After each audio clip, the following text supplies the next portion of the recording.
Welcome to Pilates Student's Manual, everything you want to know about Pilates in one place.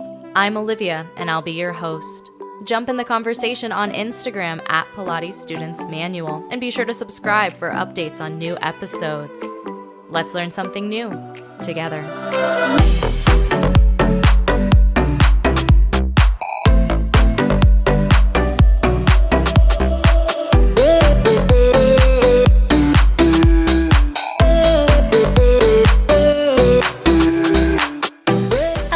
Hello everybody, welcome back. Today I'm going to be talking about studio etiquette. I know that a lot of studios are beginning to reopen for privates and for group classes. Here in Chicago, we are opening for half capacity group classes starting this week.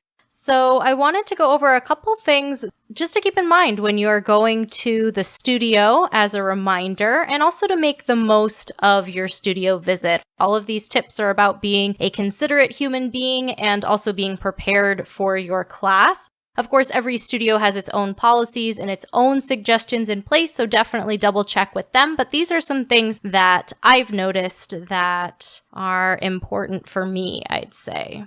Really important to know and follow the studio's safety directives kind of through this entire COVID crisis time. There are new rules and new requests that your studio is likely making. So if your studio requires you to wear a mask while you're exercising, please wear a mask, or wear a mask even if your studio doesn't require it, if it makes you feel more comfortable to do so. Make sure that you wash your hands before and after class. Wipe down all of your equipment very well. And I know that my studios specifically have some rules about when you are entering the class. Our classes, you're only allowed in 5 minutes before your class, and you're supposed to go right to your reformer. Check your studio's website or give them a call, shoot them an email if you aren't sure what you need to do. But it's just for everyone's safety. And in a lot of cases, the studio isn't making these rules. These might be city or state directives that they're following. So do the best you can and follow those directives. Really important, and I feel like it should go without saying, but I'm going to say it anyway. Come to class on time. Coming in late can make you flustered, can make the teacher kind of have to jump through some hoops to get you settled. That's no good. You're also missing things like the warm-up. Sometimes in classes, I would have people who come, 5 to 7 minutes late, and you might be thinking, well, that's not that bad. But you missed footwork, and bridging with cold hamstrings is really not a feel-good experience. You may also be missing the foundation for the class. I always try to sprinkle in those first 5 minutes what I want you to pay attention to during this class. And if you miss that, you're going to miss a lot of the nuance. Showing up on time also gives you the opportunity to talk to the teacher, get yourself settled in, and really feel relaxed. If one of the reasons why you're doing Pilates is to have this time to yourself, you really want to feel good during that time, and not feeling rushed, feeling really settled is just going to be more enjoyable. If you are going to be late, of course that happens sometimes. I really appreciate it if you call the studio and let them know so that the teacher then knows that you're coming. If your studio has a full-time front desk, that can be a really nice thing to let the teacher know that you are still on your way, but there might be traffic or something's going on. So definitely call if you're going to be late, but also call if you're not going to come. You'd be surprised how many people no call, no show, and that's really a bummer on several different levels. One, especially in equipment classes, there's a finite number of reformers and number of spaces in that class, and you're taking the space of someone who may have wanted to go to the class but couldn't get in. If you aren't going to come, do cancel your class so that you make space for that new person, and then letting the studio know is also just the right thing to do. And just another thing to consider, in a lot of cases, in a lot of studios, teachers are paid per head or by the number of students that are in their class. So if you don't come to class and then another student can't take that class, you're actually hurting the teacher's bottom line. And just don't be that person. Go ahead, give the studio a call. A lot of studios have cancellation policies in place, so there might be some financial fee that's charged if you cancel within 12 hours or 24 hours, whatever the studio's policy is. And that's really just so that everyone's time is valued. For privates especially, call the studio, email the teacher, tell them that you're not going to come. Sometimes the teacher is coming in just for your class, and if you're not going to come, don't waste their time and make them come in. Really let them know. The more notice you can give on those cancellations, the better.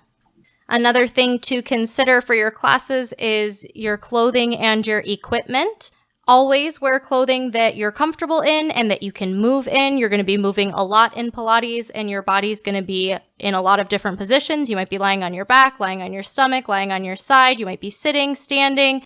Personally, I find that clothing that has zippers, like sometimes running pants have that zipper kind of at the back, I find that that's really uncomfortable when I'm lying down. Same thing if like it's a tie back tank. I find that knots are really uncomfortable. It's difficult for me to be in neutral spine when there's something poking me in my spine.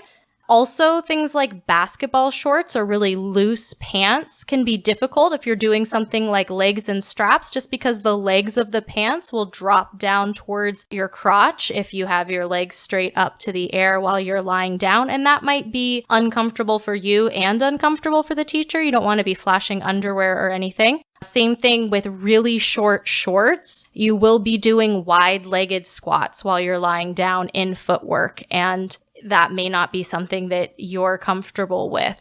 For the basketball shorts, you might consider wearing something like a bike short underneath so that you still have some coverage. You might consider wearing joggers or longer pants that are just a little bit tighter. Usually yoga clothes work well. If you're going to wear tights or capris, just be aware that you're going to be moving in a lot of different ways. And if you're worried about what your clothing is doing, or if you're going to have a wardrobe malfunction, then you're not able to totally focus on the exercise. So always wearing clothing that you feel comfortable in and that you know that you can move in a lot of different ways in is nice. For your equipment, you might be bringing your own set of straps or handles, or maybe a towel in. Just know to bring those things to class and then also take them away. I like to joke that the studio is a water bottle graveyard, that a lot of people bring water bottles that are very nice and very hip and very saving the planet, and then also leave them. And then you have to get another one, which is not saving the planet. So just make sure that everything you bring with you, you take out with you. Coming up after the break, I've got some more things to keep in mind during your class and also some considerations about after your class as well. Again, just to be that most considerate and prepared human being.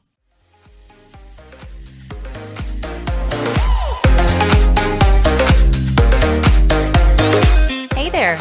Enjoying the episode? Me too! You should definitely subscribe so you get notifications about new episodes. And if you love it, maybe leave me a review. That would be awesome. Thanks for sharing the Pilates love. Now back to the show.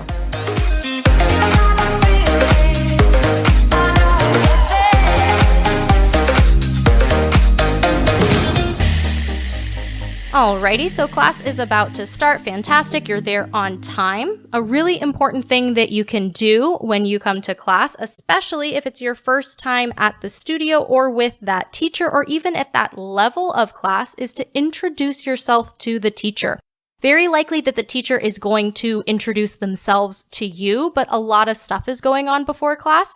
And in case maybe they don't know you're new, or maybe there's other stuff going on, if you can make a point to introduce yourself to them, that's really nice. A, we get to learn your name. Hooray! And B, you can tell us if there's anything going on in your body that we need to know about as instructors. I always like to ask students in my classes, do you have any injuries, any recent surgeries, or anything going on in your body that impacts movement? And some of those things could be really obvious. I had surgery on my ACL. Okay, fantastic.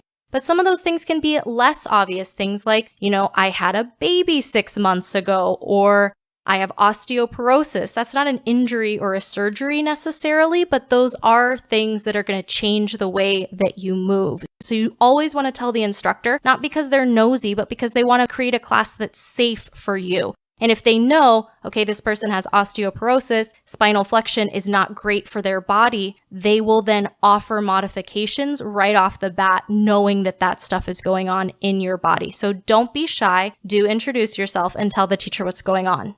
Yet another reason to be there on time is you can use the facilities and get water before your class starts. Of course, you can go to the bathroom during class. Of course, you can get a drink of water during class, but it's better if you don't. There's always a flow to class. You're always doing things on both sides. And anytime you're missing any part of the class, it's just a bummer. You are missing out on part of the experience. So as much as possible, try to take care of those things either before class or after class so that you can really focus on the movements, on the exercise for that entire class period. Usually classes are only between 45 minutes and an hour. So we really want to set that time and keep that time for yourself. Can also be kind of disruptive if you're getting up and coming out of the room during the class. Again, emergencies happen, stuff happens. You're always welcome to do that, but if you don't do that, it's a little better. Very important is to listen to your teacher. Again, a thing that sounds obvious, but is really super important. You do want to listen to what your teacher's saying. And when you're just getting started, it may be difficult to make the connections between the words and the movement in your body. I completely understand that. So there's a tendency to look around and see what other people are doing and then try to do what they're doing. When you are just getting started and you're really not sure what's going on, especially if the teacher isn't demoing, like I don't do a ton of demoing in my equipment classes because I'm not there to get my own workout on. I'm there to guide you through yours. So you're welcome to look at the person next to you and see what they're up to. Over time, however, you want to look around less. You want to really focus on what the teacher's saying and try to make those connections in your body, because if all you're doing is copying, then the mental component of the exercise is being lost. Maybe check, but then come back. And another reason why that's not the best strategy for doing Pilates is sometimes in classes, someone will be very confident and they'll start doing something that is wrong, and then everyone is doing it. So don't follow them just because they're confident. You can check in, but always, assess for yourself. Another thing is what they might be doing. It might be a modification. If there's something going on in their body, they might be doing something that also isn't what I'm saying, but is the right thing for them. And just because it's the right thing for them doesn't mean that it's the right thing for you. By that same token, if you're taking a class and you are more advanced or you know more progressions of the exercises, only do what the teacher is asking you to do. Just because you can do your lunges standing on the reformer, if that's not what the teacher is asking for, it is not an invitation. Sometimes we'll say in class, do what feels right in your body. It's not an invitation to go and do your own thing. One, for safety reasons, and two, you should be taking the class that is right for you. So if you want to do those advanced moves, you should take a class where those moves are being taught. Especially, again, when people are looking around and then trying to do what you're doing, that can be a not great adventure for anyone.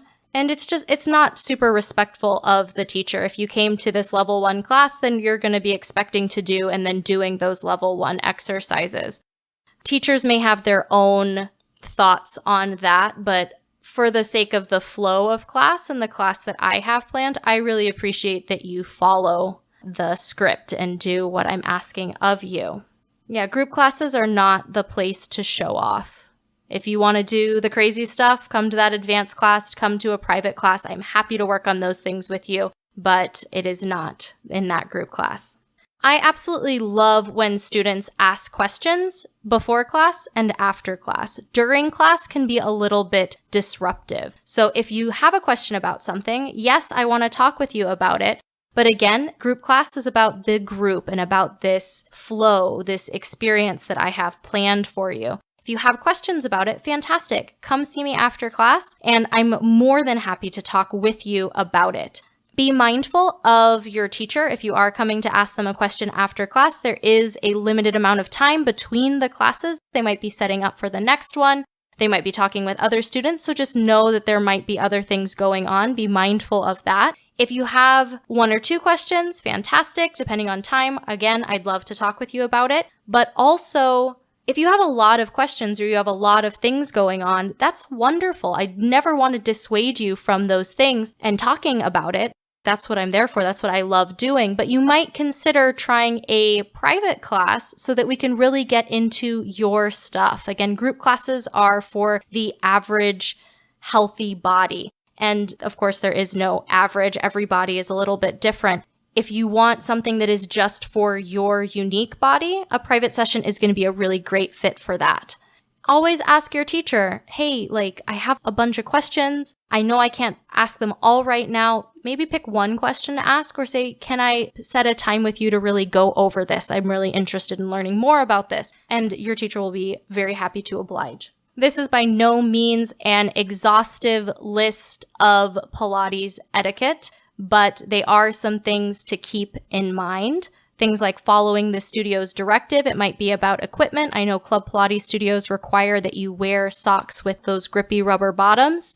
Don't fight the studio on their directives. If that's what the studio has decided to ask of its students, if you want to take classes there, just do that. Don't try to get around them. Things like the equipment that you're bringing with you, everything from your clothing to your water bottles, just be prepared to move and also know that all that stuff has to come with you.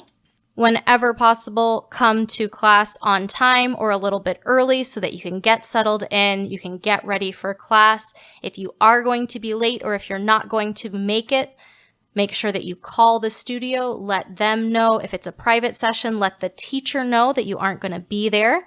Make sure that the clothing that you're wearing is clothing that won't be distracting to you during class so that you can really enjoy the class and enjoy the movement. If you're new to the class, if you're new to the studio, new to the teacher, always introduce yourself to the teacher. Let them know what's going on so that they can make a class that is a good fit for you. Whenever possible, take care of any of your bodily needs before class, whether that's going to the bathroom or getting your water squared away.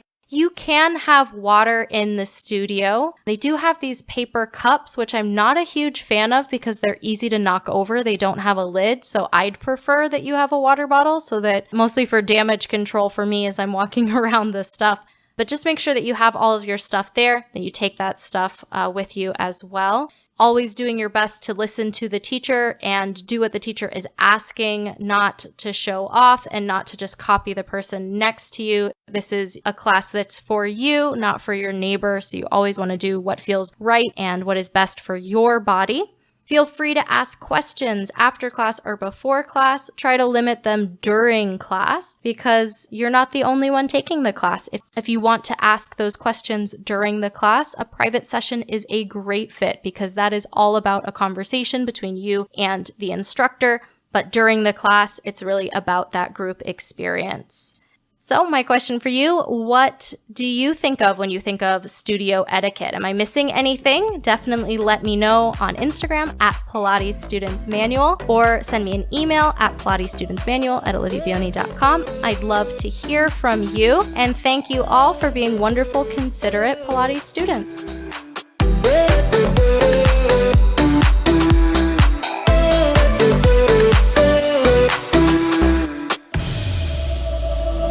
Thanks for stopping by for today's episode of Pilates Students Manual. Subscribe to follow the podcast and join the community of Pilates lovers on Instagram at Pilates Students Manual. You can reach out to me there with questions, comments, or feedback, or send me an email at pilatesstudentsmanual@oliviabioni.com.